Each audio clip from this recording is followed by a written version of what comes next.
নমস্কাৰ মহল আপোনালোক সকলোকে অনলাইন হেল্প চেণ্টাৰলৈ স্বাগতম জনাইছোঁ। আজিৰ ভিডিঅ'টো ডিজিটেল ভিলেজৰ ওপৰত বনোৱা হৈছে। ডিজিটেল ভিলেজ কি হয়, ইয়াৰ সহায়ত কি কৰিব পাৰিব, এই সকলোবোৰ জানিবলৈ ভিডিঅ'টো শেষলৈকে চাই থাকিব। আৰু যিসকলে মোৰ চেনেলটো এতিয়ালৈকে ছাবস্ক্ৰাইব কৰা নাই, সেইসকলে মোৰ চেনেলটো ছাবস্ক্ৰাইব কৰি দিব আৰু ওচৰতে থকা বেল আইকনটো বজাই দিব, যাতে মই দিয়া নতুন নতুন ভিডিঅ'ৰ নটিফিকেশ্যন আগতে পায়। আহক এতিয়া ভিডিঅ'টো আৰম্ভ কৰোঁ।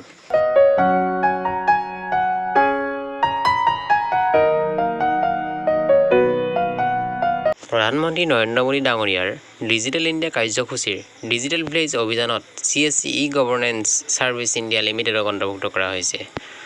ডিজিটেল ভিলেজৰ লক্ষ্য হৈছে গাঁৱৰ প্ৰতিজন নাগৰিকক ডিজিটেলভাৱে শিক্ষিত কৰা আৰু প্ৰতিজন নাগৰিকক ডিজিটেলভাৱে শক্তিশালী কৰি তোলা। CSC ই-গভৰ্নেন্স ইণ্ডিয়া লিমিটেডে গাঁওখনক ডিজিটেল ভিলেজলৈ ৰূপান্তৰ কৰিবলৈ গৈ আছে। ই দেশৰ গ্ৰাম্য আৰু দূৰৱৰ্তী কোণলৈ ইয়াৰ প্ৰসাৰ সম্প্ৰসাৰিত কৰি গাঁৱৰ প্ৰতিটো পৰিয়ালৰ ওচৰত গৈ ডিজিটেল ইণ্ডিয়া প্ৰচাৰত গুৰুত্বপূৰ্ণ অৱদান আগবঢ়াব লৈছে।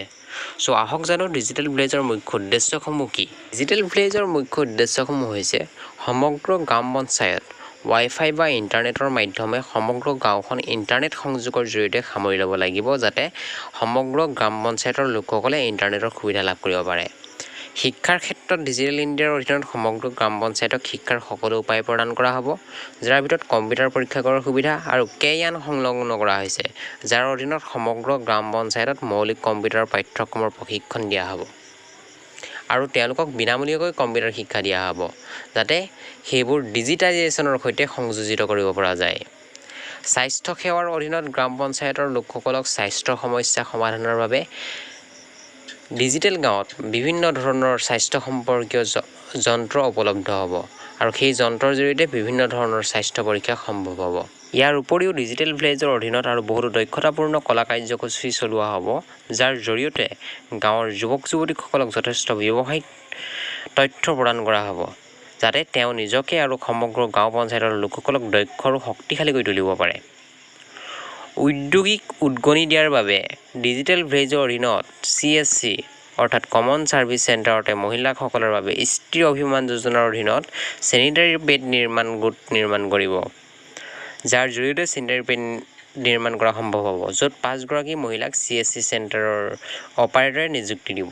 প্ৰতিখন ডিজিটেল ভিলেজ বা ডিজিটেল গাঁৱৰ উদ্যোগশীলতা বৃদ্ধি কৰিবলৈ LED বাল্ব নিৰ্মাণৰ বাবে এটা ইউনিটৰ পৰা নেতৃত্ব দিয়া হ'ব, য'ত বাল্ববোৰ তেওঁলোকে নিজে শিকি তেওঁলোকে নিজে নিৰ্মাণ কৰিব পাৰিব। এতিয়া ডিজিটেল ভিলেজ আঁচনিৰ অধীনত সমগ্ৰ দেশৰ 700খন গাঁও পঞ্চায়ত হাতত লোৱা হৈছে। এতিয়া আপোনালোকৰ মনলৈ প্ৰশ্ন আহিব পাৰে, CSC চেণ্টাৰত ইয়াক কেনেকৈ এপ্লাই কৰিব। আহক জানি লওঁ।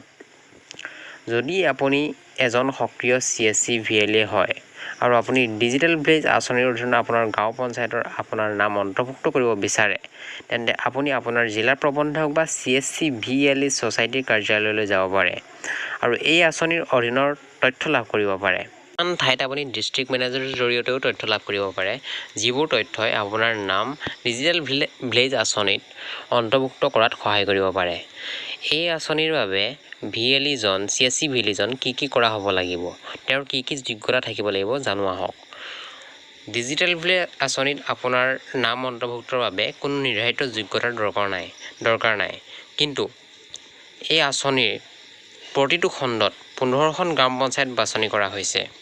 এই আঁচনিৰ বাবে প্ৰতিটো খণ্ডত 15খন গ্ৰাম পঞ্চায়ত বাছনি কৰা হৈছে, যাৰ ভিতৰত প্ৰথম অগ্ৰাধিকাৰ কেৱল CSC VLA সকলকহে দিয়া হৈছে। তাৰ ভিতৰতে কিছুমান চৰ্ত ক'ব বিচাৰিছোঁ, আৰু এই চৰ্তসমূহ জিলা বিশেষে বেলেগো হ'ব পাৰে, পৃথক হ'ব পাৰে। তাৰ প্ৰথম চৰ্তটো হৈছে তেওঁ এজন সক্ৰিয় VLA হ'ব লাগিব। দ্বিতীয় কথা হৈছে তেওঁৰ চেণ্টাৰটো CSC চেণ্টাৰটো গ্ৰাম পঞ্চায়তৰ পৰা 500 বৰ্গফুট ডিষ্টেঞ্চ থাকিব লাগিব। তৃতীয়তে তেওঁ PMG দিশা আৰু শিক্ষা প্ৰকল্পত কাম কৰা VLA হ'ব লাগিব। তো আজিৰ ভিডিঅ'টো আছিল ইমানেই।